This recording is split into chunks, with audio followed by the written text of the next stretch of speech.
of the day, beautiful people. Top of the day. Happy Tuesday. Forgot for a second what day it was. Tiffany, hey girl, hey James. Good morning. That's Wabu. That's Wabu. You know what I love about Apple products? Thank you, Tiffany. Thank you. I feel let me go ahead and put on my cashmere sweater today. No, it ain't cashmere. I don't really know what it is. It's probably cotton. It's cold down here today. It's cold down here. What I love about Apple products, y'all, is I can copy something. Okay, I had to take the screenshot from YouTube Live. I can copy something on my phone, like you know how you can copy and paste. I can copy and paste here and paste it on my laptop if I'm up here. So I was just typing out the title, you know, the title that I just put, should we just let him treat our sister like a whore? And I copied it, and I was like, oh, I remember that little trick. So I went right here to my YouTube live video and hit paste, and the title, what I just typed in on my phone, pops up here on YouTube. So if you didn't know that, and you have Apple, and you have a MacBook or any kind of iPad Air, it works. Wherever you copy your information at on copy and paste, right click, or if you're using a mouse, you can paste it. Like you can go from your phone, type in something, hit copy, and go to your laptop, go to wherever it was, and hit paste. And whatever you copied on your phone will be pasted to your laptop. It's a pretty cool feature. Found it out by mistake. Y'all may have known that already, but I didn't know. Top of the day, YouTube. Thanks for joining us this morning. We are live here. Okay. Thanks for joining us this morning. Okay, y'all. You know, I didn't even put this in here. Hold on. Jasher 34 and, hold on, y'all. Okay. Jasher 33 and 34. Okay. Well, happy Tuesday, everybody. It is day 12. Of year 3 of reading through the books of the law and the prophets, another 3-year consecutive day count. We are on day 682. 682. And today, y'all, we are reading Genesis 34, 35, and 36. And the companion reading today, I call it companion reading because I know where it's found at, and it goes and it fills in the details. The companion reading for today is Jasher 33 and 34. And what I've noticed about Jasher in Genesis, the chapters where you can find the same stuff is almost consecutive. You know, so we're reading Genesis 34, 35, and 36. In Jasher, this story is in 33 and 34. Jasher 33 and 34. So let's go ahead and get this started. Let me fix my screen. That's Wabu, honey. That's Wabu. Gina, hey, girl, hey. Okay,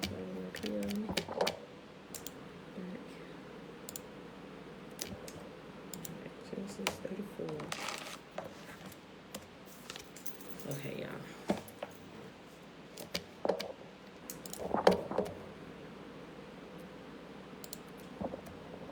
Okay, fix my screen. Move this one over so I can see. Okay, y'all. TT, hey girl, hey. All right, y'all. Genesis chapter 34. One day, Dinah, the daughter of Jacob and Leah, went to visit some of the young women who lived in the area. But when the local prince Shechem, son of Hamor the Hivite, saw Dinah, he seized her and raped her. But he fell in love with her. But then he fell in love with her, and he tried to win her affection with tender words. He did that in the wrong order. Like, rape should have never been a part of that. But let's listen to the story, y'all. He said to his father Hamor, "Get me this young girl. I want to marry her." Soon Jacob heard that Shechem had defiled his daughter Dinah. But since his sons were out in the fields herding his livestock, he said nothing until they returned. Hamor, Shechem's father, came to discuss the matter with Jacob. Meanwhile, Jacob's sons came in from the field as soon as they heard what happened. You could imagine them, or it was probably, did she have Benjamin yet? So it's probably 11 of them. Them 11 boys was hot. You got 11 brothers? She gonna have 12, but I don't think Benjamin was born yet. But 11 brothers? Oh, they pissed. They pissed. Think about how your brothers get if you have brothers and somebody mess with you. But imagine the extent of this. They just found out they was out there working. They just found out their sister had been raped. Boy, they probably got home post haste fuming. And we know they were, but let's just listen to the story and the details of it. Meanwhile, Jacob's sons had come in from the field as soon as they heard what happened. They were shocked and furious that their sister had been raped. Shechem had done a disgraceful thing against Jacob's family, something that should never be done. Hamor tried to speak with Jacob and his sons. My son Shechem is truly in love with your daughter, he said. Please let him marry her. In fact, let's arrange other marriages too. You give us your daughters for You give us your daughters for our sons, and we will give you our daughters for your sons. And you may live among us. The land is open to you. Settle here and trade with us, and feel free to buy property in the area. Then Shechem himself spoke to Dinah's father and brothers. Please be kind to me. You lucky they didn't rip your head off right then and there when they laid their eyes on you. You and your daddy. You and your pappy gotta go.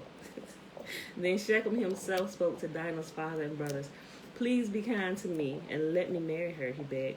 I will give you whatever you ask. No matter what dowry or gift you demand, I will gladly pay it. Just give me the girl as my wife. Peace and blessing, Aliyah. We're in Genesis 34. We just started. But since Shechem had defiled their sister, Dinah, Jacob's sons responded deceitfully to Shechem and his father Hamor.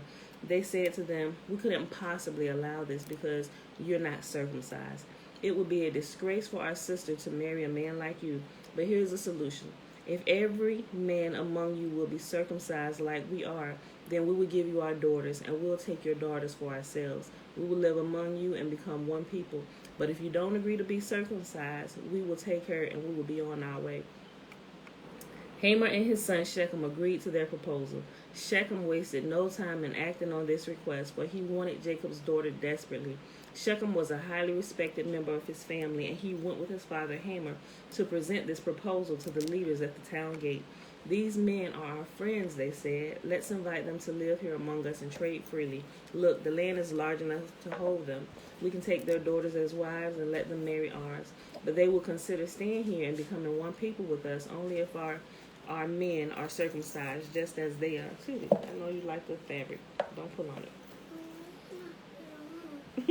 Hold on, do me a favor. Go back upstairs with Dad, because you got to put on some pants, boo. Go back upstairs with Dad till I'm done. Okay?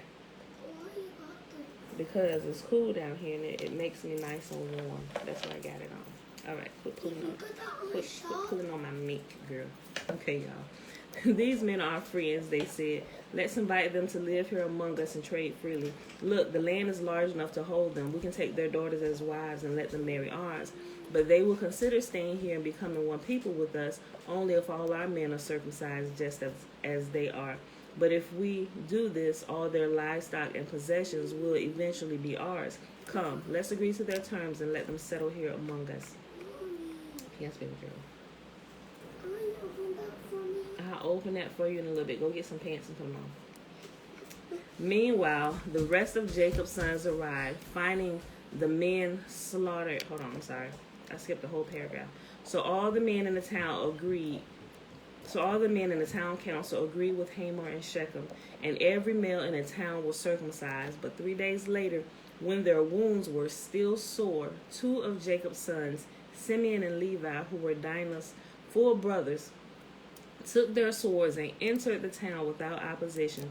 Then they slaughtered every male there, including Hamor and his son Shechem. I told you him and his pappy had to go.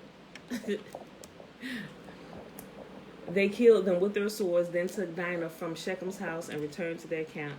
Meanwhile, the rest of Jacob's sons arrived. Finding the men slaughtered, they plundered the town because their sister had been defiled there. They seized all the flocks and herds and donkeys, everything they could lay their hands on, both inside the town and outside in the fields. They looted all their wealth and plundered their houses. They also took all their little children and wives and led them away as captives. Afterward, Jacob said to Simeon and Levi, "You have ruined me. You made me to stink among all the people of this land, among all the Canaanites and Perizzites. We are so few that they would join forces and crush us. I will be wiped out, completely ruined, and my entire household will be wiped out. But why should we let him treat our sister like a prostitute? They retorted angrily. Y'all got to see all the details to this story.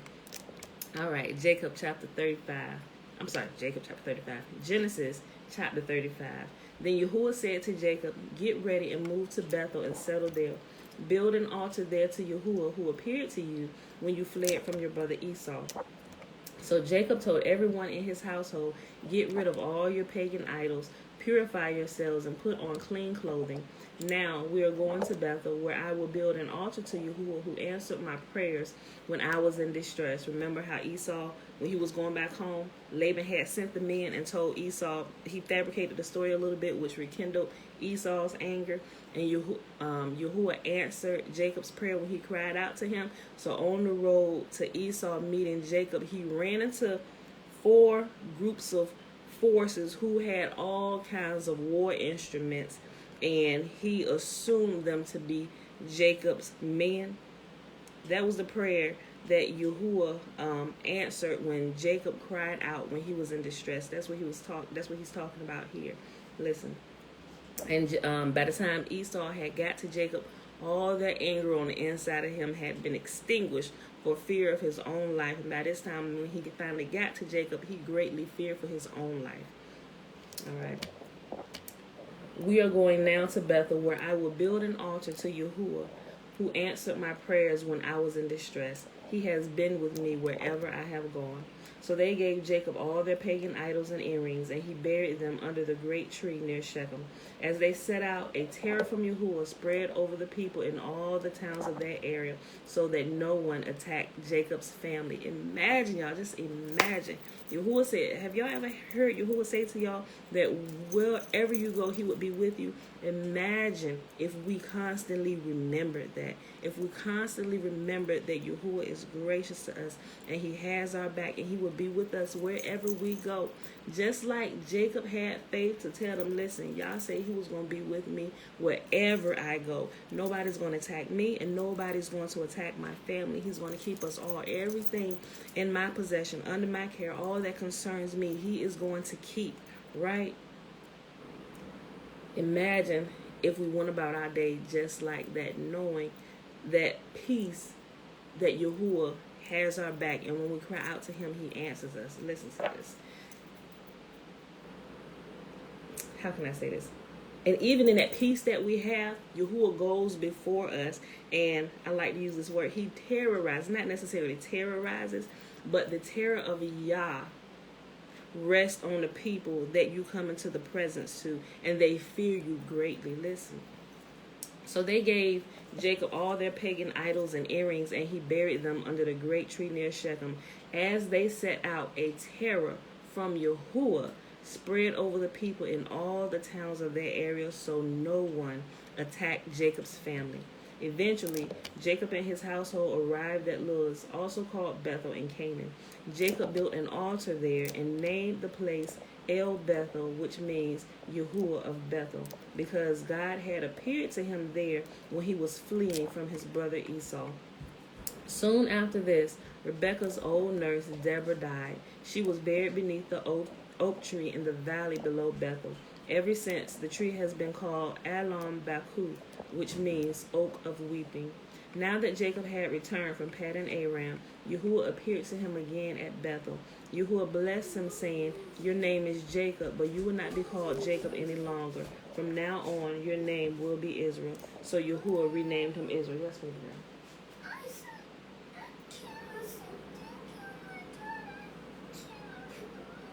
Your shoes, go look in my room on your little dresser. I think I set your shoes up there too. Okay, go get your baby. She's in my rocking chair. Okay, Hootie, you had to wait for a second, okay? Go call Dad and ask him. I'm sorry, y'all. Listen, I'm almost done, baby girl. It's locked, Bella. Hey, babe! Do me a favor, go upstairs with Dad and ask Dad to come down here if your brother's asleep, so he can get it for you. I'm sorry, y'all. Okay. So Yahuah renamed him Israel. Then Yahuah said, I am El Shaddai, God Almighty. Be fruitful and multiply. You will become a great nation, even many nations. Kings will be among your descendants, and I will give you the land I once gave to Abraham and Isaac. Yes, I will give it to you and to your descendants after you. Then Yahuah went up from the place where he had spoken to Jacob. Jacob set up a stone pillar to mark the place where Yahuah had spoken to him. Then he poured wine over it as an offering to Yahuah and anointed the pillar with olive oil. Jacob named the place Bethel, which means house of God, because Yahuah had spoken to him there.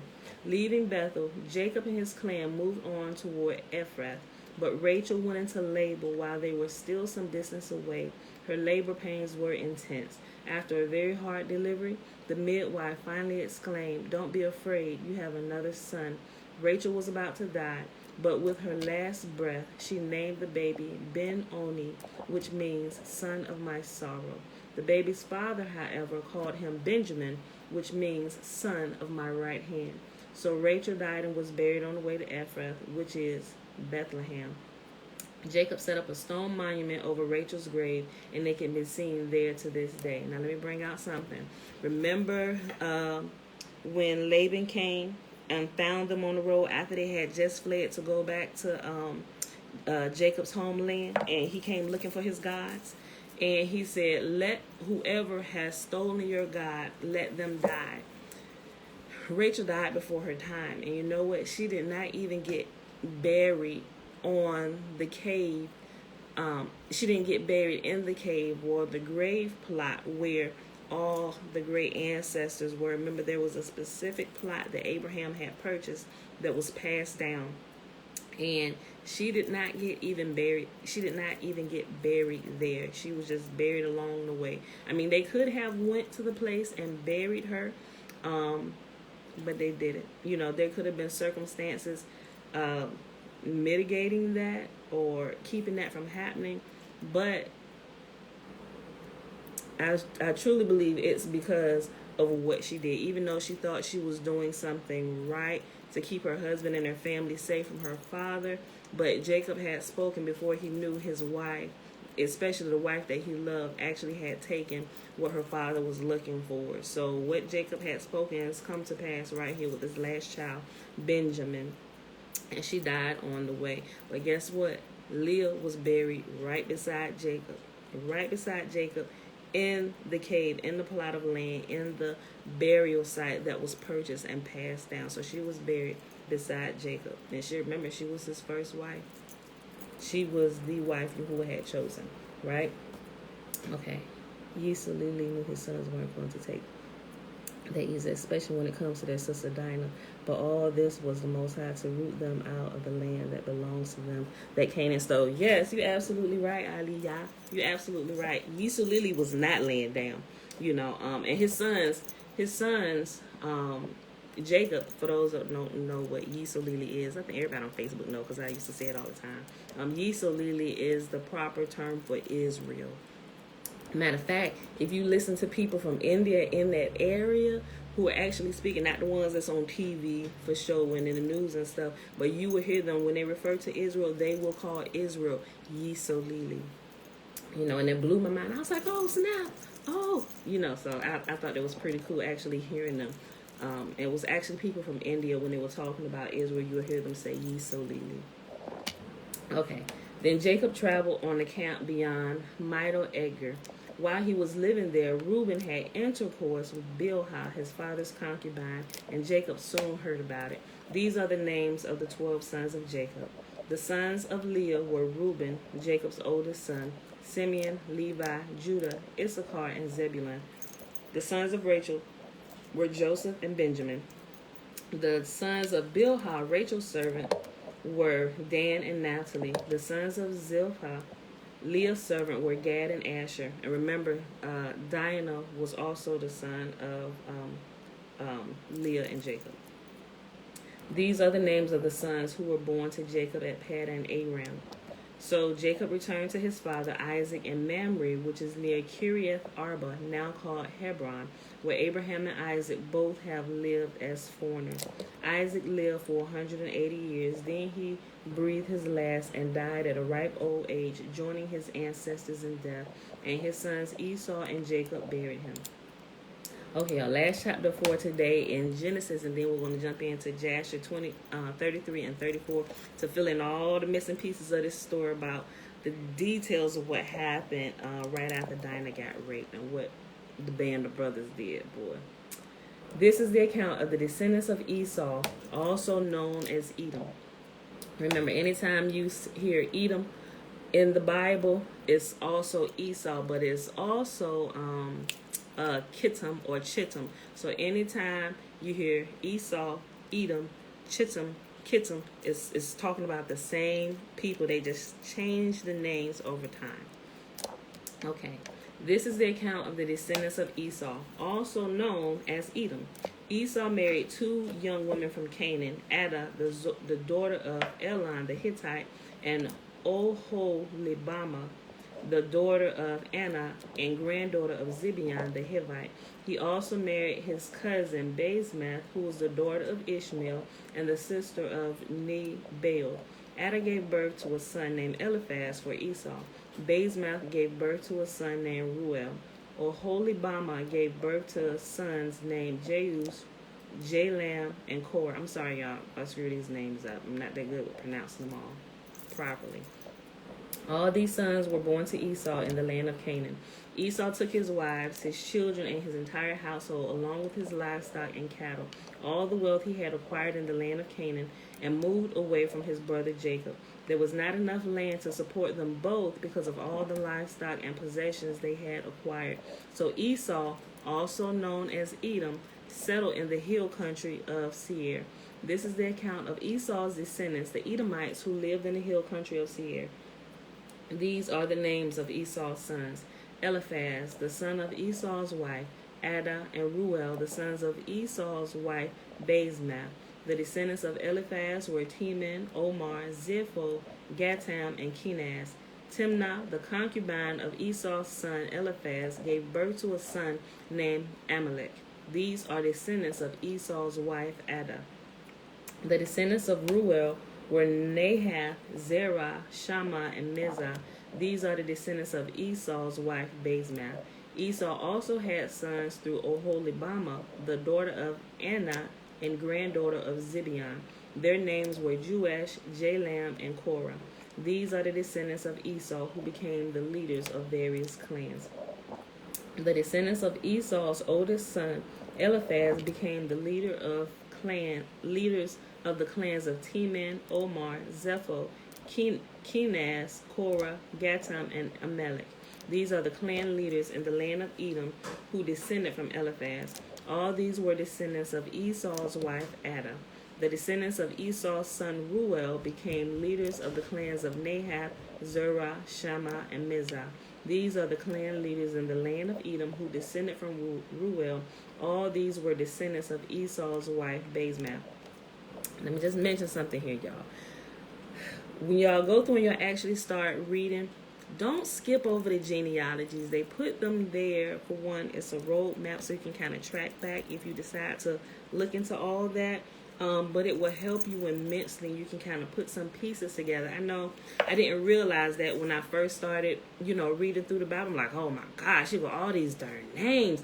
I'm like, and I would skip them. Being honest, I was like, yep. I skip all the way to when the story began. But I realized by me doing that, I was missing some pieces and I wasn't able to connect some of the books because when it mentions certain names again, it connects back to the clan or whether it's the promise or somebody who was pissed about it. So get into the habit. I know sometimes it's like, oh my gosh, his names, I don't even know what it's saying, but at least get familiar with them. Lay your eyes on them. I'm telling you, it's going to help you. Especially those who do research and actually just doing deeper research into the truth, and trying to track back people. So you will find a lot of that in the genealogies. And when you do the genealogies, when you go to another place, when you recognize the names, you will notice if something is off. I'm telling you, from personal experience.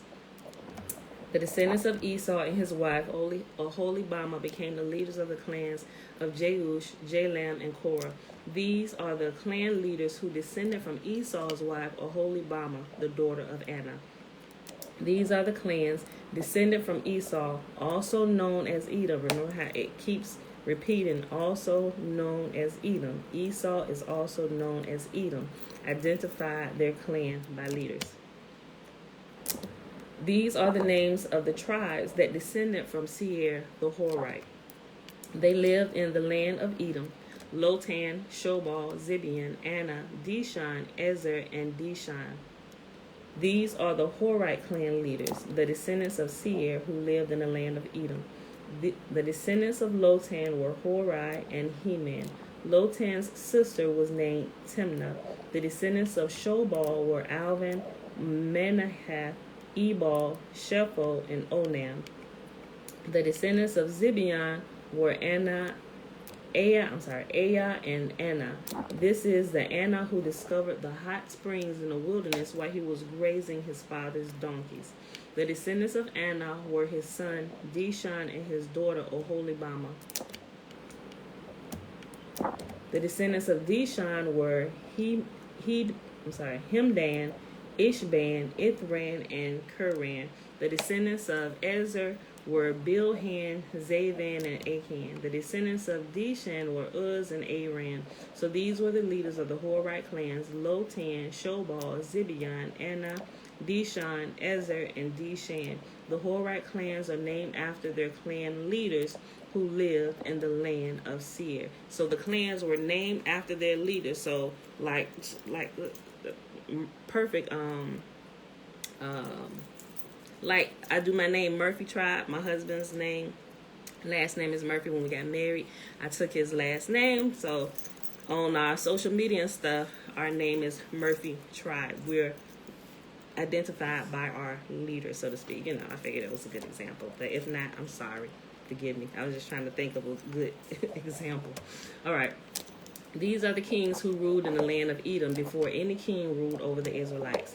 Bela, son of Beor, who ruled in Edom from his city Dinhabah. When Bela died, Joab, son of Zerah from Basra, became king in his place. When Jobab died, Husham from the land of the Timonites became king in his place. When Husham died, Hadad, son of Bedad, became king in his place and ruled from the city Aviv. He was the one who defeated the Midianites in the land of Moab. When Hadad died, Samlah from the city of Mezrikah became king in his place. When Samlah died, Shual from the city of Rehoboth on the river became king in his place. When Shual died, Baal-Hanan, son of Akbor, became king in his place. When Baal-Hanan, son of Akbor, died, Hadad became king in his place and ruled from the city of Pau. Yes. It's up there on the hook too. You gotta look for them. I took the long my name off of it because it was broken, but the keys are up there. When Baal-Hanan, son of Akbor, died, Hadad became king in his place and ruled from the city of Pau. His wife was Mehetabel, the daughter of Matred and granddaughter of Mezahab. These are the names of the leaders of the clans descended from Esau who lived in the places named for them: Timnah, Alva, Jahath, Oholibamah, Elah, Pinon, Kenaz, Teman, Mibzar, Magdiel, and Eram. These are the leaders of the clans of Edom, listed according to their settlements and the land they occupied. They all descended from Esau, the ancestor of the Edomites. Okay, we're done with that. All right, y'all, so let's jump over to Jasher 33 and 34 so we can fill in what happened to Shechem and his daddy after Shechem raped Dinah. Okay. Wrong keys, Tootie. Oh. You already did? Okay, y'all. Okay, y'all. I see those are my car keys. It's the other ones up there, Pooh. See the other ones? Broken. Okay, figure it out, baby girl. You will get it. Okay, y'all. Jasher chapter 33. And then sometime after Jacob went away from the borders of the land, and he came to the land of Shalem, that is the city of Shechem, which is in the land of Canaan, he rested in the front of the city. He bought a parcel of the field which was there from the children of Hamor, the people of the land. And Jacob there built himself a house, and he pitched his tent there, and he made sukkah for his cattle. Therefore he called the name of that place Sukkot. Remember the annual fall feast, Sukkot. The Jewish people call it Sukkot, but it's also known as the Feast of Booths or Tabernacles or Shelters. This is what it's talking. It's not talking about the feast, but that's why they called it Sukkot, and the town was called Sukkot because he built booths. All right. And Jacob remained in Sukkot a year and 6 months. At that time, some of the women of the inhabitants of the land went to the city of Shechem to dance and rejoice with the daughters of the people of the city. And when they went forth, Rachel and Leah, the women of Jacob, with their families, also went to behold the rejoicing of the daughters of the city. They should have probably stayed home that day, right? Listen. And Dinah, the daughter of Jacob, also went along with them and saw the daughters of the city. And they remained there before these daughters, while all the people of the city were standing by them to behold their rejoicings. And all the people and all the great people of the city were there. And Shechem, the son of Hamor, the prince of the land, was also standing there to see them. And Shechem beheld Dinah, the daughter of Jacob, sitting with her mother before the daughters of the city, and the damsel pleased him greatly. And there he asked his friends and his people, saying, Whose daughter is that sitting amongst the women whom I do not know in this city? And they said unto him, Surely this is the daughter of Jacob, the son of Isaac, the Hebrew, who has dwelt in this city for some time. And when it was reported that the daughters of the land were going forth to rejoice, she went with her mother and maidservant to sit amongst them, as you see. Let me remind y'all of something. Remember, I think it was yesterday when we was talking about how when they first entered into the land, he hid Dinah in a chest. Remember I said, I don't know what's going on with them in this chest and them hiding their women in there. But notice they always hide their most prized, most beautiful possession in chests for fear that the natives of the land that they were about to enter into may look at them and try to take them to themselves and kill them. He did the same thing with his daughter when they entered in, just like Abraham did with Sarah. That story you'll find in Jasher. You won't find it in the Bible. They cut that part out, but he hid Sarah in the chest the first time, and even Isaac hid Rebekah in a chest. And so Jacob, all of them, Abraham and Isaac, they all had a chest that they hid their prized possession in. So Jacob hid his daughter in a chest. And I think that we read that part yesterday. If you missed it, go back and listen to yesterday's video or find the reading from yesterday, which is Jasher chapter 32, and you'll find it. I believe it's in Jasher 32 or the day before. Okay, y'all. And Shechem beheld Dinah, the daughter of Jacob, and when he looked at her, his soul became fixed upon Dinah. And he sent and had her taken by force. And Dinah came to the house of Shechem, and he seized her forcibly, and lay with her, and humbled her. And he loved her exceedingly, and placed her in his house. And they came and told the thing unto Jacob. And when Jacob heard that Shechem had defiled his daughter Dinah, Jacob sent 12 of his servants to fetch Dinah from the house of Shechem. And they went and came to the house of Shechem to take Dinah away from there. Also, we read in the Bible, when this happens, it looks like Jacob was just, oh my gosh, they took my daughter. And he told his sons. It doesn't even say, because I was pissed with Jacob for a minute until I started reading. I was like, you didn't even go try and get your daughter? So that's why I say we like to fill in these places, because some of the misunderstandings and even some of the misguided teachings that we're taught from some of these stories back here lack information, and it gives us a different outlook on what actually happened there. So Jacob did, as soon as he found out, he sent 12 of his men, go get my daughter. Okay, so listen, I just wanted to bring it out if y'all, if you missed that. Okay, and And they came and told the thing unto Jacob. And when Jacob heard that Shechem had defiled his daughter Dinah, Jacob sent 12 of his servants to fetch Dinah from the house of Shechem. And they went and came to the house of Shechem to take Dinah away from there. And when they came, Shechem went out to them with his men and drove them from his house, and he would not suffer them to come before Dinah. But Shechem was sitting with Dinah, kissing and embracing her before their eyes. I'm like, where are the archers? I want you to get him right between his eyes. Bruh, don't play with me. Okay. I'm sorry, y'all. My blood boils when I read some of these stories, and I know the outcome of it, but it's still, I just go through all the emotions every time I read it. Okay. And the servants of Jacob came back and told him, saying, when we came, he and his men drove us away, and thus did Shechem do unto Dinah before our eyes.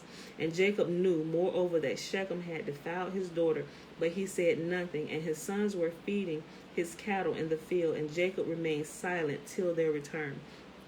And before his sons came home, Jacob sent 2 maids from his servants' daughters to care for Dinah in the house of Shechem, and to remain with her. And Shechem sent 3 of his friends to his father Hamor, the son of Hiddekem, the son of Peret, saying, get me this damsel for a woman. And Hamor, the son of Hiddekem the Hivite, came to the house of Shechem his son, and he sat before him. And Hamor said unto his son Shechem, is there no woman amongst the daughters of your people that you will take an Hebrew woman who is not of your people? And Shechem said to him, her only must you get for me. She is delightful in my sight. And Hamor did according to the word of his son, for he greatly beloved him. And Hamor went forth to Jacob to commune with him concerning this matter. And when he had gone from the house of his son Shechem, before he came to Jacob to speak unto him, behold, the sons of Jacob had come from the field as soon as they heard the thing that Shechem the son of Hamor had done. And the men were very much grieved concerning their sister, and they all came home fired with anger before the time of the gathering of their cattle. They left their animals, everything out in the field. They out, let's go.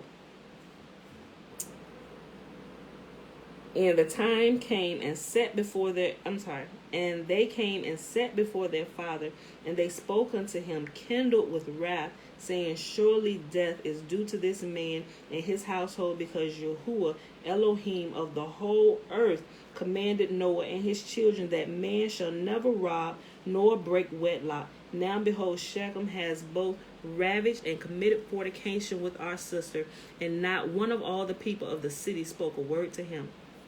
Surely you know and understand that the judgment of death is due to Shechem and to his father and to the whole city on account of the thing which he has done. And while they were speaking before their father in this manner, behold, Hamor, the father of Shechem, came to speak to Jacob the words of his son concerning Dinah, and he sat before Jacob and before his sons. And Hamor spoke unto them, saying, the soul of my son Shechem longs for your daughter. I pray you give her unto him.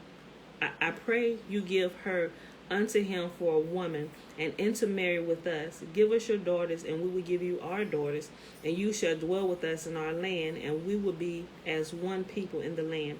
For our land is very extensive, so dwell ye and trade therein, and get possessions in it, and do therein as you desire. Excuse me. And no one shall prevent you by saying a word to you. And Hamor ceased speaking unto Jacob and his sons, and behold, Shechem his son had come after him, and he sat before them. Oh, the audacity of you, my G. You show your face in my house. They lucky they lived this long to even open their mouth and utter any kind of word, because Lord knows I'd have killed them right on the spot. Okay. And Shechem spoke before Jacob and his son, saying, may I find favor in your sight, that you will give me your daughter, and whatsoever you say unto me, that I will do for her. Ask me for an abundance of dowry and gift, and I will give it. And whatsoever you shall say unto me, that I will do. And whosoever he be that will rebel against your orders, he shall die. Only give me the damsel for a woman. And Simeon and Levi answered Hamor and Shechem his son deceitfully, saying, all you have spoken unto us we will do for you. And listen to how listen to the wisdom that they use. And this wisdom, mind you, is from Yahuah. So all that's about to happen is from Yahuah himself, because Levi and Simeon, they all rightfully spoke. They said, did not Yahuah tell us, even to our grandfather Noah, didn't he tell us that whoever does a thing like this should die, them, everything they own, their cattle, and everybody of the city? Because this thing should not be done, especially not to one of the daughters of Zion, right?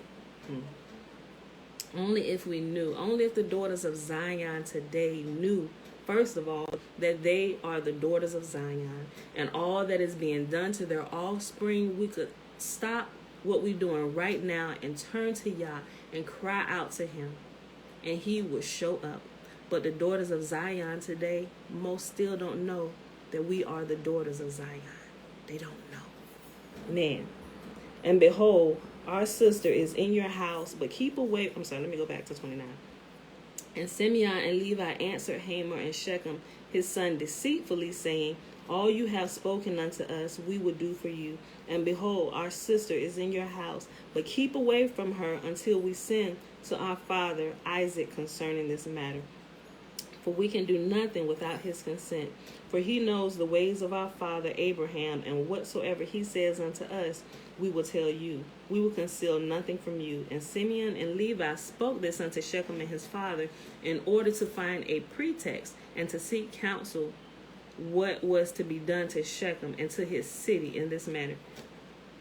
And when Shechem and his father heard the words of Simeon and Levi, it seemed good in their sight, and Shechem and his father came forth to go home. And when they had gone, the sons of Jacob said unto their father, saying, behold, we know that death is due to these wicked ones and to their city, because they transgressed that which Yahuah had commanded unto Noah and his children and his seed after them. Y'all probably, if y'all reading along, y'all might want to highlight that, like just the whole chapter. Like when you pray your prayers and you see injustice being done to the sons and daughters of Jacob, remember this. Remember this story and cry out to Yah. All our sons and daughters that are being murdered in the streets, cry out to the God of heaven, Yahuah, the God of Abraham, Isaac, and Jacob, and remind him of his covenant that he has with us, the blood-born house of Zion. And watch us see Yahuah show up for us. Stop calling on names that do not benefit the daughters, the sons and daughters of Zion. That is not the name we should be calling on. The only name that the sons and daughters of Zion should be calling on is Yahuah, the same God that Abraham, Isaac, and Jacob and all their posterity, all their descendants called on.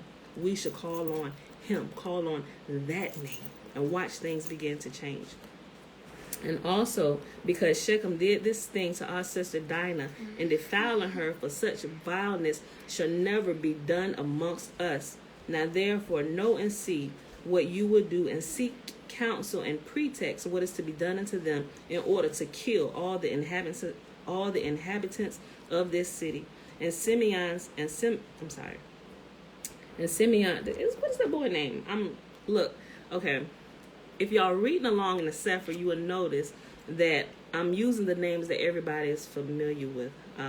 But in here it says Shimeon. So sometimes I look at it and I forget what the name is. So what's the name? Simeon? Simon? It's Simeon.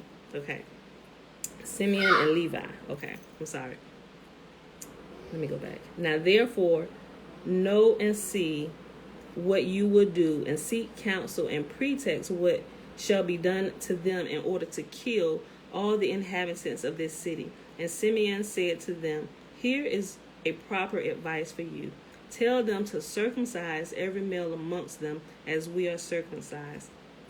And if they do not wish to do this, we shall take our daughter from them and go away. And if they consent to do this and will do it, then when they are sunk down with pain, because mind you, these are the man's the family jewels. So even if, mind you, they are older now. Today here in North America and then some other places, they circumcise the men when they're babies, the male children when they're babies. Just imagine these being grown men, war fighting men, being circumcised in their older age, probably like 20s, 30s, maybe some on 40s. But imagine them being circumcised at that age. Yeah, they could be out for the count for a few days while their man parts are healing, right? Listen. And if they consent to do this, and will do, then when they are sunk down with pain, we will attack them with our swords, as upon one who is quiet and peaceable, and we will slay every male person amongst them. And Simeon's advice pleased them, and Simeon and Levi resolved to do unto them as it was proposed.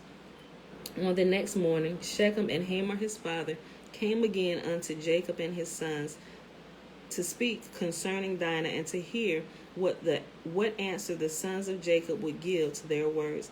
And the sons of Jacob spoke deceitfully to them, saying, We told our father Isaac all your words, and your words pleased him. But he spoke unto us, saying, Thus did Abraham his father command him from Yahuah of the whole earth, Yahuah, the God of the whole earth, that any man who is not of his descendants that should wish to marry to take one of his daughters shall cause every male belonging to him to be circumcised as we are circumcised, and then we may give him our daughter for a woman. Now we have made known to you all our ways that our father spoke unto us, for we cannot do this of which you spoke unto us, to give our daughter to an uncircumcised man, for it is a disgrace unto us.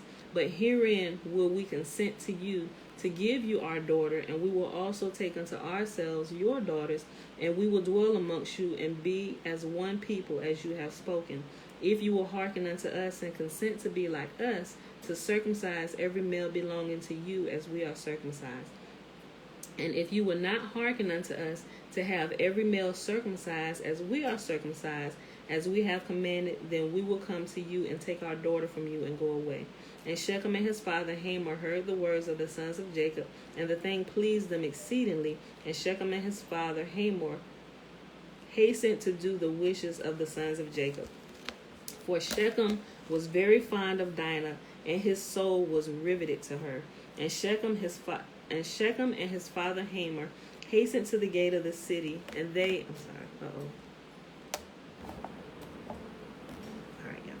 I'm sorry, I want to click y'all off by mistake, YouTube. Okay.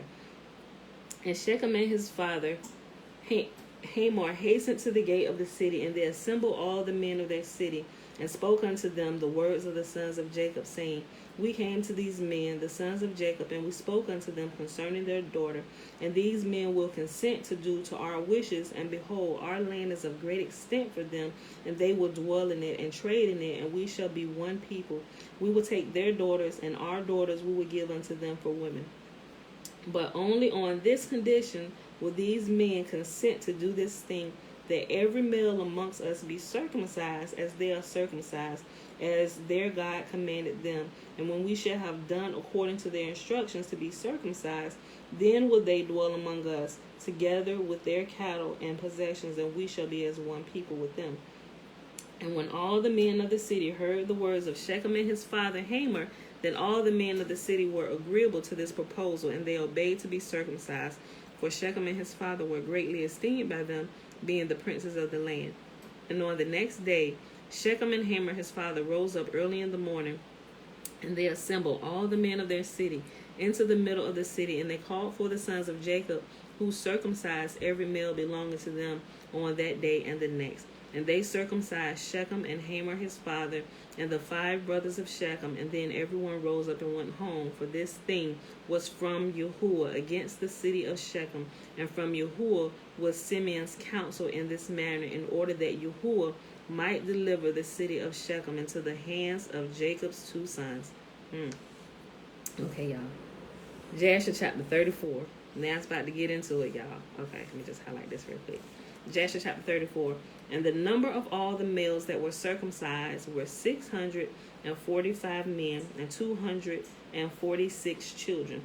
But Hiddekim, the son of Pered, the father of Hamor, and his 6 brothers would not listen unto Shechem his father and his father Hamor, and they would not be circumcised.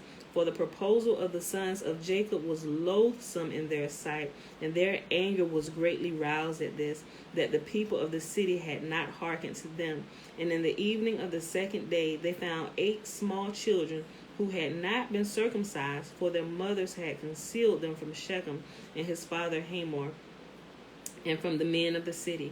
And Shechem and his father Hamor sent to have them brought before them to be circumcised, when Hiddekel and his 6 brothers sprang at them with their swords and sought to slay them. And they sought to slay also Shechem and his father Hamor, and they sought to slay Dinah with them on the account of this manner. So you got a few men that did not agree to being circumcised, because they said, no, we're not going to do this. So they didn't get circumcised, and they found the remaining small children, the male children who had not been circumcised, and they took them to protect them. Okay, so listen to why they thought this thing was a disgusting thing in their sight, and they should not make this agreement with the sons of Jacob, right? Listen to this. And they said unto them, what is this thing that you have done? Are there no women amongst the daughters of your brethren of the Canaanites that you wish to take unto yourselves, daughters of the Hebrews, whom ye knew not before? And will ye do this act which our fathers never commanded you? Do you imagine that you will succeed through this act which you have done? And what will you answer in this affair to your brothers, the Canaanites, who will come tomorrow and ask you concerning this thing? And if your act shall not appear just and good in their sight, what will you do for your lives, and me for our lives, and your not having hearkened to our voices? And if the inhabitants of the land and all your brethren, the children of Ham, shall hear of your act, saying, on account of a Hebrew woman did Shechem and Hamor his father, and all the inhabitants of their city, do that which they had been unacquainted with, and which their ancestors never commanded them, where then will you fly, or where conceal your shame all your days before your brethren, the inhabitants of the land of Canaan? Now therefore we cannot bear up against this thing which you have done. They said, we can't do this, y'all. And if y'all was smart, everybody remaining of you, y'all wouldn't do it either. Said, now therefore we cannot bear up against this thing which you have done, neither can we be burdened with this yoke upon us, which our ancestors did not command us. Behold, tomorrow we will go and assemble all our brethren, the Canaanite brethren who dwell in the land, and we will all come and smite you and all those who trust in you, that there shall not be a remnant left from you or them. Now their own people and the sons of Jacob is about to kill them. Listen to this. Listen to what Hamor and Shechem say. And when Hamor and his son Shechem and all the people of the city heard the words of Hiddekel and his brothers, they were terribly afraid of their lives at their words, and they repented of what they had done. And Shechem and his father Hamor answered their father Hiddekel and his brethren, and they said unto them, all the words which you spoke unto us are true. Now, do not say nor imagine in your hearts that on the account of the love of the Hebrews we did this thing, that our ancestors did not command us, but because we saw that it was not their intention and desired to accede to our wishes concerning their daughter as to our taking her, except on this condition. So we hearkened to their voices and did this act which you saw, in order to obtain our desire from them. So essentially what he said, we don't love them. We don't love the Hebrews, but we knew it would be war if we didn't concede to their wishes. So since this was a peaceable way of conducting this transaction where Shechem could marry Dinah, we decided to do this thing. But don't let it be said that it was because we love the Hebrews that we did this thing. No, we looked for the road with least resistance in order to accomplish what we wanted. Listen furthermore to what they say.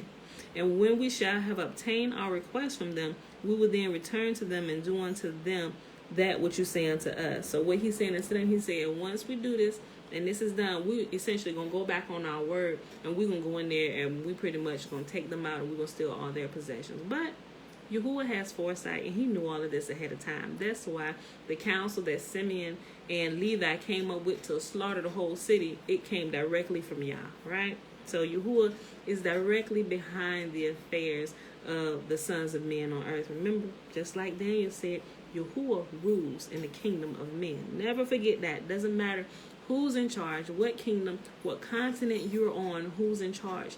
Yahuah rules in the kingdom of men, right? We beseech you then to wait in terror until our flesh be healed, and we again become strong, and we will then go together against them and do unto them that which is in your hearts and in ours. And Dinah, the daughter of Jacob, heard all these words which Hiddekim and his brothers had spoken, and what Hamor and his son Shechem and the people of their city had answered them. And she hastened and sent one of her maidens that her father had sent to take care of her in the house of Shechem to Jacob her father and to her brethren, saying, Thus did Hiddekim and his brothers advise concerning you. And thus did Hamor and Shechem and the people of the city answer them. And when Jacob heard these words, he was filled with wrath, and he was indignant at them, and his anger was kindled against them. And Simeon and Levi swore and said, As Yahuah lives, the God of the whole earth, by this time tomorrow there shall not be a remnant left in the whole city. And 20 young men had concealed themselves who were not circumcised, and these young men fought against Simeon and Levi, and Simeon and Levi killed 18 of them, and 2 fled from them and escaped to some lime pits that were in the city. And Simeon and Levi sought for them, but could not find them. And Simeon and Levi continued to go about in the city, and they killed all the people of the city at the edge of the sword, and they left none remaining. And there was a great consternation in the midst of the city, and the cry of the people of the city ascended to heaven, and all the women and children cried aloud. So when they said they went and killed everything, this particular time, they only killed the men. They left the women and children. They actually took the women and the children as captives for them, and they brought them back to their camp. But all the men, they slaughtered. And there was a great consternation in the midst of the city, and the cry of the people of the city ascended to heaven, and all the women and children cried aloud. And Simeon and Levi slew all the city, and they left not a male remaining in the whole city.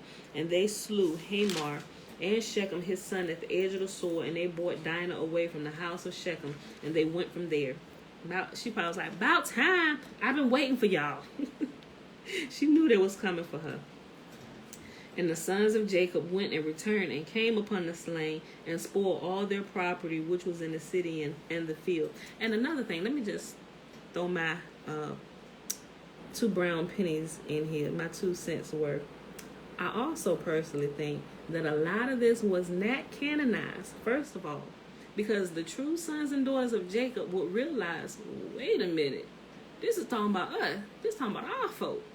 And another reason would be because when the sons and daughters realized who they were, and the mighty one who sits and watches over them and fights for them would realize that they can cry out to him, and he would begin to come down here and fight for us. But also, let's go back. Yahuah said we'll be in captivity for 400 years. So the sentence had to be served. The sentence, because of the disobedience and turning away from Yahuah's law, statutes, and commands, it had to be served. And we had to carry that out. But also, if we read, although we were to serve in captivity for 400 years, some of the more harsh and vile things that happened to us while we served in our 400 years, Yahuah said, I did not authorize that. They were only to put the sons and daughters of Jacob to hard labor. But a lot of other stuff that they did, raping, killing, tearing the babies from the mothers, the pregnant mothers, feeding our sons and daughters to alligators, all of those things, lynching us, all this stuff, all of those things Yahuah also addresses. He said they went over and beyond what I authorized them to do. And I'm summing this up in my words, but you can find that in, I believe it's Hosea, and I want to say, was it Amos? Let me make myself a note. I'm going to find it so y'all can see it. Hold on. So y'all can see it if y'all have never seen that. Yahuah addresses. Matter of fact, me and my son Jeremiah was talking about this yesterday too. Jeremiah, he be getting heated, boy. He be like, didn't they go over and beyond what Yahuah authorized them to do to us? No, some of the stuff they were not supposed to do, and y'all is coming for their heads. I'm like, yeah, Jeremiah, yeah, you know, son. Okay, hold on. Okay, Yahuah addresses. I'm sorry, make myself this note so I can remember to put this in there for y'all. Yahuah addresses how captivity went over and beyond. And Yahuah said he's going to address that after the 400 years is up, as he begins to judge the nations for what they have done to the sons and daughters of Jacob, just like he did in Egypt in past times and other nations who have raised their hands against our people, right? Yes, baby. No, now let's do puzzles. Not yet. We're going to do the puzzles, but wait a minute. Okay, y'all. Verse 29. And the sons of Jacob went and returned and came upon the slain and spoiled all their property, which was in the city and the field. And while they were taking the spoil, 300 men stood up and threw dust at them and struck them with stones. When Simeon turned to them, and he slew them all with the edge of the sword. And Simeon turned before Levi and came into the city. And they took away their sheep and their oxen and their cattle and the remainder of the women and little ones, and they led all these away. And they opened the gate and went out and came unto their father Jacob with vigor. And when Jacob saw all that they had done to the city, and saw the spoil that they took from them, Jacob was very angry at them. And Jacob said unto them, What is this that you have done to me? Behold, I obtained rest among the Canaanites, the Canaanite inhabitants of the land, and none of them meddled with me. And now you have done to make me obnoxious to the inhabitants of the land amongst the Canaanites and the Perizzites. But I am of a small number, and they will assemble against me and slay me when they hear of your work with their brethren, and I and my household will be destroyed. So although Jacob had faith that Yah was going to protect them, at this point he didn't realize that what Simeon and Levi did was directly from Yah himself. So now we had peace until now. Now you cause a great war to break out between us, and we are the smallest number in the land. They're all going to gather together, and they're going to wipe us out. So Jacob was afraid, right? And Simeon and Levi and all their brothers with them answered their father Jacob and said unto him, Behold, we live in the land in Shechem, and shall... Yes, Bella. Okay, you got to wait a minute. I told you that's not the right key. Bella, don't start. Wait a minute. Behold, we live in the land, and shall Shechem do this to our sister? Why are you silent at all that Shechem has done? Shall he deal with our sister as with a harlot in the streets? And the number of women whom Simeon and Levi took captives from the city of Shechem, whom they did not slay, was 85 who had not known a man. And amongst them was a young damsel of beautiful appearance and well favored, whose name was Bunah. And Simeon took her for a woman. And the number of males which they took captives and did not slay was 47 men, and the rest they slew. And the young men and women that Simeon and Levi had taken captives from the city of Shechem were the servants of the sons of Jacob, and to their children after them, unto the day the sons of Jacob going forth from the land of Mitzrayim. Remember, Mitzrayim is also Egypt. Remember, it was named Mitzrayim after one of the sons. I forget whose son he was. I would have to look back. But the son's name was Mitzer? I think it was Mitzer. I could be screwing that up. So they named the city Mitzrayim, or Egypt, right? Egypt in English. But, okay. And when Simeon and Levi had gone forth from the city, the two young men that were left, who had concealed themselves in the city and did not die amongst the people of the city, rose up, and these young men went into the city and walked about in it, and found the whole city desolate without man, and only women weeping. And these young men cried out and said, Behold, this is the evil which the sons of Jacob, the Hebrews, did to this city in their having this day destroyed one of the Canaanite cities, and were not afraid of their lives of all the land of Canaan. And these men left the city and went to the city of Taphnach, and they came there and told the inhabitants of Taphnach all that had befallen them, and all that the sons of Jacob had done to the city of Shechem. And the information reached Jasher, the king of Taphnach, and he sent men to the city of Shechem to see those young men. For the king did not believe them in this account, saying, How could two men lay waste such a large town as Shechem? Yeah, see, what they did not realize, the wisdom of Yahuah will allow you to accomplish much with very little. That's what they did not know. Okay.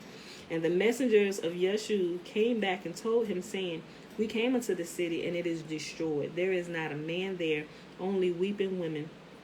Neither is there any flock or cattle there, for all that was in the city the sons of Jacob took away. And Jasher wondered at this, saying, How could 2 men do this thing, to destroy so large a city, and not one man be able to stand against them? For the like has not been done from the days of Nimrod, and not even from the remotest time has the like taken place.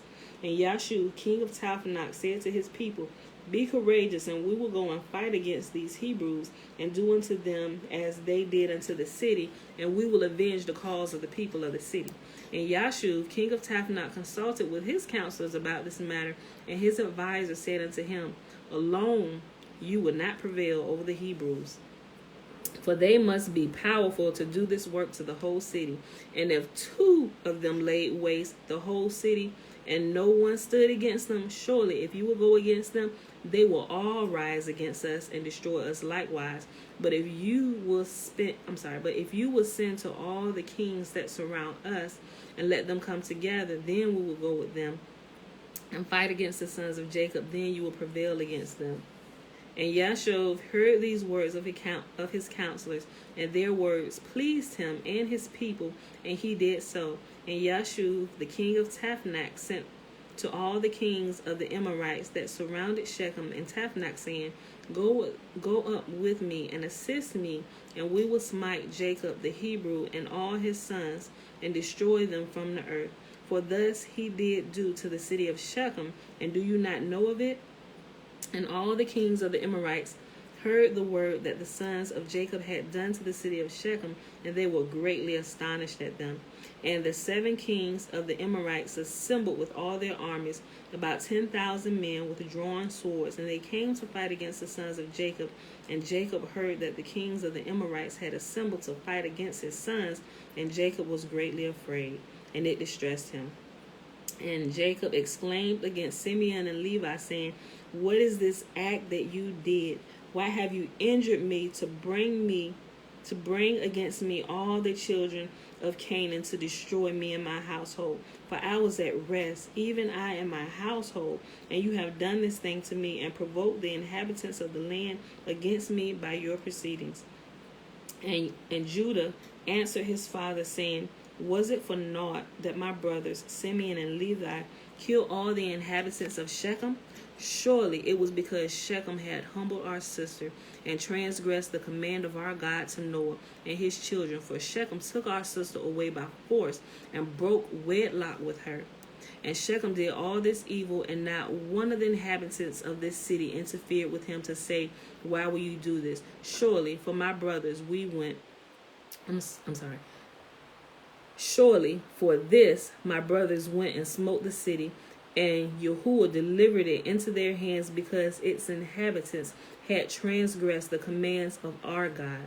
Is it then for naught that they have done all this? And now why are you afraid or distressed? And why are you displeased at my brothers? And why is your anger kindled against them? Surely our God, who delivered into their hand the city of Shechem and its people, he will also deliver into our hands all the Canaanite kings who are coming against us, and we will do unto them as my brothers did unto Shechem. Where is these brothers at that speak like this today unto the sons and daughters of Zion? Bruh, we need y'all to wake up and get this fire into y'all bellies like the sons of Jacob. Now, be tranquil about them and cast away your fears, but trust in Yahuah, our God, and pray unto him to assist us and deliver our enemies into our hands. I low-key be wanting the water to pop off, y'all. I really do. But I'm like, Father, may your will be done. Because I be wanting to see some supernatural stuff happen, like I be reading. Like, I'm ready for it. I'm all for it. I'm like, I'm here for that. Let's go. All right. And Judah called to one of his father's servants, Go now and see where those kings who are coming against us are situated with their armies. And the servant went and looked afar off, and went up opposite Mount Sihon, and saw all the camps of the kings standing in the fields. And he returned to Judah and said, Behold, The kings are situated in the field with all their camps, a people exceeding numerous, unlike to the sand of the sea. Like unto the sand upon the seashore. And Judah said unto Simeon and Levi and to all his brothers, strengthen yourselves and be sons of valor, for Yahuah Eloheinu is with us. Do not fear them. Stand forth, each man girt with his weapons of war, his bows and his sword, and we will go and fight against these uncircumcised men. Yahuah, our Elohim, he will save us. And they rose up, and each girt on his weapons of war, great and small. 11 sons of Jacob, and all the servants of Jacob with them, and all the servants of Isaac, who were with Isaac in Hebron. All came to them equipped in all sorts of war instruments. And the sons of Jacob and their servants, being 112 men, went towards these kings, and Jacob also went with them. And the sons of Jacob sent unto their father Isaac, the son of Abraham, to Hebron, the same is Kiriath Arba, saying, pray, we beseech you, for us unto Yahuah Eloheinu, to protect us from the hands of the Canaanites who are coming against us, and to deliver them into our hands. And Isaac, the son of Abraham, prayed unto Yahuah for his sons, and he said, O Yahuah Elohim, you did promise my father, saying, I will multiply your seed as the stars of heaven, and you did also promise me and establish your word. Now that the kings of Canaan are coming together to make war with my children, because they committed no violence. Now therefore, O Yahuah Elohim, the Elohim of the whole earth, I pray you the counsel of these kings, that they may not fight against my sons, and impress the hearts of these kings and their people with the terror of my sons, and bring down their pride, that they may turn away from my sons. Like, I think this is a good prayer that we should memorize. And when we see shenanigans rising up against us and our people, we need to revert back to the prayers of our forefathers that got them answers, and pray them with faith, believing, no, Yah is going to hear us. We hear. I know you feel that at times, angry at our situation. I'm telling you, man, I get heated in here. All of us in this house. Like, look, and I got multiple sons. We all be in here heated about some of the stuff that be going on. I'm like, Father, do you not hear the cries of the sons and daughters of Jacob down here? Answer us, bruh. I had to contain myself sometimes, because I know, all right, Father, I know you hear us, and I know something's working behind the scenes for us right now, but I just don't see it right now, but I'm waiting on you. Then we begin to see little things happen, and little things happen, yep, and our faith increases, and Yah hears us. I'm telling you, we're going to see it on a much larger scale. We're going to begin seeing it, I'm telling y'all. Now, therefore, O Yahuah Elohim, the Elohim of the whole earth, I pray you the counsel of these kings, that they may not fight against my sons, and impress the hearts of these kings and their people with the terror of my sons, and bring down their pride, that they may turn away from my sons, and with your strong hand and outstretched arm deliver my sons and their servants from them, for their power and might are in your hands to do all this. And the sons of Jacob and their servants went toward these kings, and they trusted in Yahuah Elohim. And while they were going, Jacob their father also prayed unto Yahuah and said, O Yahuah Elohim, powerful and exalted Elohim. Remember, Elohim is the same word as God, right? Prayed unto Yahuah and said, O Yahuah Elohim, powerful and exalted Elohim, who has reigned from the days of old, from thence till now and forever. You are he who stirs up wars and causes them to cease. In your hand are power and might to exalt and to bring down. Oh, may my prayer be acceptable before you, that you may turn to me with your mercies, to impress the hearts of these kings and their people with the terror of my sons, and terrify them in their camps with your great kindness. Deliver all those that trust in you, for it is you who can bring people under us and rescue nations under our power. You know what, I'm going to go ahead and finish reading this. I forgot it extended into 35, so Jasher 35. Yes, baby girl. Okay, I know you're hungry too. Just give me 1 second. 1 second. Look, go ask Dad to let you get some of those chips that I put in his closet. Okay. And all the kings of the Amorites came and took their stand in the field to consult with their counselors what was to be done with the sons of Jacob, for they were still afraid of them, saying, Behold, 2 of them slew the whole city of Shechem. And Yahuah heard the prayers of Isaac and Jacob, and he filled the hearts of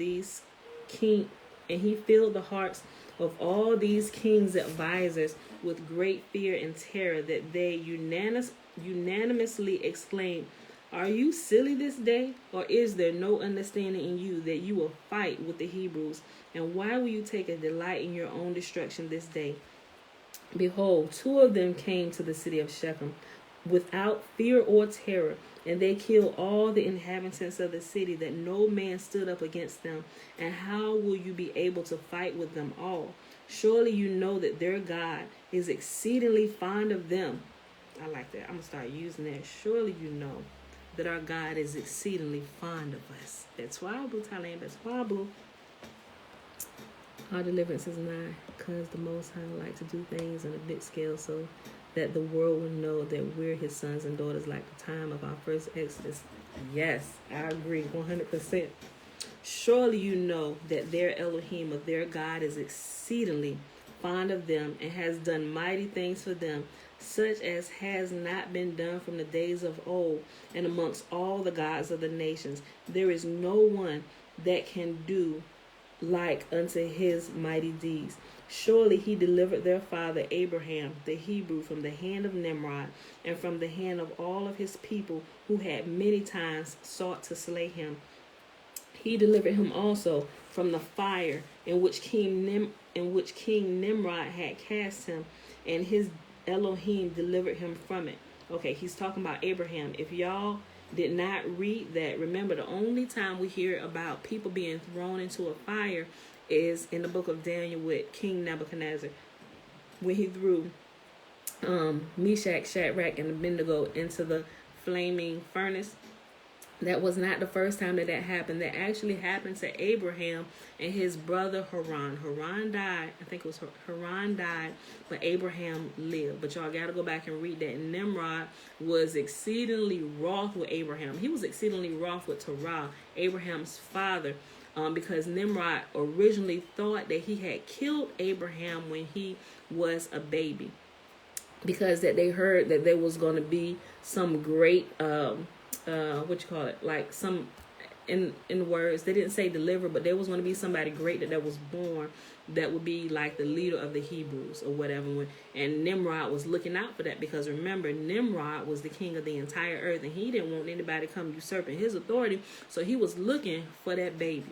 He was looking for Abraham and Terah. Instead of taking Abraham when he was born, he took one of his servant women's babies and took him to Nimrod and said, Here is Abraham. And right in front of Terah's face, Nimrod took that baby and smashed him to the ground and killed him, thinking he had killed Abraham. Okay, Trina, it's recorded. So when you get a break or when you get off, just listen to the rest of it. Remember, pick it back up at 1 hour and 16 minutes. Okay, we almost done. Have a good day at work, sis. Love you. All right, but you got to go back and read that story. It's really interesting. You'll read about all the other things that happened with Abraham before he even got married to Sarah, and even some of the things that they leave out after him and Sarah got married. So that's what this is talking about when Nimrod had threw Abraham into the fiery furnace, y'all, okay? He delivered him also from the fire in which King Nimrod had cast him, and his God delivered him from it. And who else can do the like? Surely it was Abraham who slew the 5 kings of Elam when they had touched his brother's son, who in those days dwelt in Sodom, and took his servant that was faithful in his house and a few of his men, and they pursued the kings of Elam in one night and killed them, and restored to his brother's son all his property which they had taken from him. He talking about Lot. Remember, they came to the city and they took Lot and all his possession and his wife. When Abraham heard about it, he took the men of his household and they went, killed the kings of Elam, bought Lot and all his possessions back. That's what it's talking about. It's talking about Lot right here. And surely you know the God of these Hebrews is much delighted with them, and they are also delighted with him, for they know that he delivered them from all their enemies. And behold, through his love toward Yahuah, Abraham took his only and precious son and intended to bring him up as a burnt offering to his God. And had it not been for Yahuah who prevented him from doing this, he would have then done it through his love to his God. And Yahuah saw all his works and swore unto him and promised him that he would deliver his sons and all his seed from every trouble that would befall them, because he had done this thing, and through his love to his God stifled his compassion for his child. Have you not heard? Remember, these are the kings that are standing on this mound that are about to go to war with the sons of Jacob. Remember, these are their counselors now speaking to them like, wait a minute, y'all need to hold up. Y'all have not thought this through. And this was in response to Isaac and Jacob's prayer to Yahuah, because they knew they were about to be slaughtered. So this is how Yahuah is answering their prayer, by putting fear and terror on their advisors, because they listened to their advisors, and now their advisors are saying, hold up, wait a minute, we need to reconsider this. And have you not heard what their Elohim did to Pharaoh, king of Egypt, and to the Amalekite, king of Gerar, through taking Abraham's woman, who said of her, she is my sister, lest they might slay him on account of her, and think of taking her for a woman? And Yahuah did unto them and their people all that you heard of. And behold, we ourselves saw with our eyes that Esau, the brother of Jacob, came to him with 400 men, with the intention of slaying him, for he called to mind that he had taken away from him his father's blessing. And he went to meet him, and when he came from Aram to smite the mother with children, who delivered him from his hands, but Yahuah, in whom he trusted. He delivered him from the hands of his brother, and also from the hands of his enemies, and surely again he will protect them. Who does not know that this was their God who inspired them with the strength to do to the town of Shechem the evil which you heard of? He pretty much saying, how y'all know it wasn't their God that told them to go do this to the city? Y'all gotta think. Could it be with their own strength that 2 men could destroy such a large city as Shechem, had it not been for their God in whom they trusted? He said and did unto them all this to slay the inhabitants of the city in their city. And can you then prevail over them who have come forth together from your city to fight, the whole of them, even if 1,000 times as many more should come to your assistance? Surely you know and understand that you do not come to fight with them, but you come to war with their God, who made a choice of them, and you have therefore all come this day to be destroyed. Bruh, you better say that again. Like, we need to memorize that. Well, don't think you come to fight against us, but you come to war against our God, and today you have made the choice to die. Like, whoo, I get so excited, I get amped up. Okay, I'm going to just read that again because it's good. Verse 19. Jasher chapter 35. Surely you know and understand that you do not come to fight with them, but you come to war with their God, who made choice of them, and you have therefore all come this day to be destroyed. Now therefore refrain from this evil which you are endeavoring to bring upon yourselves, and it will be better for you not to go to battle with them, although they are but few in numbers, because their Elohim is with them. And when the kings of the Amorites heard all the words of their advisors, their hearts were filled with terror, and they were afraid of the sons of Jacob and would not fight against them. And they inclined their ears to the words of their advisors, and they listened to all their words. And the words of the counselors greatly pleased the kings, and they did so. And the kings turned and refrained from the sons of Jacob, for they dared not approach them to make war with them, for they were greatly afraid of them, and their hearts melted within them from their fear of them. For this proceeded from Yahuah to them, for he heard the prayers of his servant Isaac and Jacob, for they trusted in him. And all these kings returned to their camps on that day, each to his own city. And they did not at that time fight with the sons of Jacob. And the sons of Jacob kept their station that day until evening, opposite Mount Sihon. And seeing that these kings did not come to fight against them, the sons of Jacob returned home. Boy, that story blows my mind every time. If your faith ever needs to be infused, you need to come back to Jasher. and go through this story again, and so you can see, and it'll take you through, and it'll remind you of all the things that Yahuah has constantly done from Abraham up until this time. Is y'all crazy that you would think to fight against the Hebrews? Do you not know he has made choice of them and they him, and he show up every time for them? And watch the fear of Yahuah flood the hearts of your enemies. We don't even have to lift a hand. Like our people out here marching and screaming and protesting and crying out to the government to give us stuff. Y'all crying out to the wrong one. Yahuah has made choice of us. And if we would again make choice of him, he would then begin to affect the hearts of our enemies. Preach. And great fear and terror would again flood the hearts of those who would dare to touch us. Bruh. Okay, y'all. I know today was long, but we had to get it all in today. All right, y'all. So let's go ahead and go to Numbers and do the blessing, and then we'll be out of here. Trina, if you're still here, well, if she gone, well, I'll keep you. I'll make a little note to come back at an hour and a 16-minute mark when you dropped out, so you can get the last 10 minutes or so. All right, y'all. So the blessing is found, y'all know where, in Numbers chapter 6. Y'all, I'm amped up. Okay, so the blessing is found in Numbers chapter 6. And this is how Yahuah told the sons of Aaron to bless his people. This is the blessing wherewith we should always bless Yahuah's people, wherewith we should always bless the sons and daughters of Jacob. Remember, the first 21 verses of Numbers chapter 6 is the Nazirite vow. All right. And Yahuah spake unto Moses, speak unto Aaron and unto his sons, saying, on this wise ye shall bless the children of Israel, saying unto them, may Yahuah bless us and keep us. May Yahuah make his face to shine upon us and be gracious unto us. May Yahuah lift up his countenance upon us and give us his peace. And they shall put my name upon the children of Israel, and I will bless them. All right, beautiful people. So it is Tuesday, December the 1st, 2020, day 12 of year 3 of reading through the books of the law and the prophets, and it is day 682 of the 3-year consecutive day count. And we read Genesis 34, 35, and 36, and of the companion reading in Jasher that fills in all the details that Genesis did not have, it was Jasher 33, 34, and 35. Okay, comment. This is why they never wanted us to read about this, because they knew that it would strengthen us, and then their fallen ones comes as fast as they can imagine. Yep, you got that right. You're welcome. You're welcome. I enjoy reading this to y'all. Okay, y'all. So with that being said, I love you all, and I will see y'all bright and early on the morrow, 7:15 a.m. Eastern Standard Time. All right, y'all. Gotta go. Peace.